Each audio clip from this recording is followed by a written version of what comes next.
এরপরে 8 নম্বর মূলনীতি হলো কাসবুল হালাল শারতুন লিকাবুলিদ দুআ।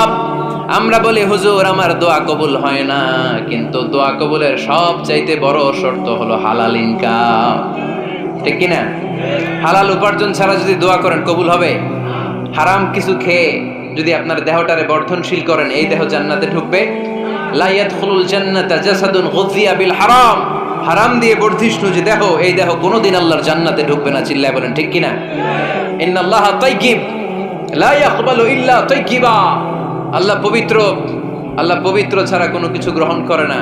এক লোক কাবার চারদিকে কাঁদতে কাঁদতে বেহুশ, ইয়া রাব ইয়া রাব ইয়া রাব বলে বলে কাঁদতেছে। সাহাবারা দেখে বলল, সর্বনাশ, আজকের দিনের সব সওয়াব তো এই লোক নিয়ে যাবে, তার চেয়ে বেশি সওয়াব তো কেউই কামাই করতে পারলো না। আল্লাহর হাবিব সাল্লাল্লাহু আলাইহি ওয়াসাল্লাম বললেন, ওয়া মাতআমুহু হারাম, ও যা খায় ওটা হারাম খায়। ওয়া মালবাসুহু হারাম, ও যা পরে হারাম টাকা দিয়ে কেনা ড্রেস আপ। ওয়া গুযিয়া বিল হারাম, ওর দেহটা বড় হয়েছে, বর্ধিষ্ণু হয়েছে হারাম খেয়ে। ফা আন্না ইউস্তাজাবু লাহু, কেন আল্লাহ তার দোয়া কবুল করবে? কঠিন কালো তার দোয়া আল্লাহর আরশে পৌঁছবে না। চিল্লায় বলেন ঠিক কি না?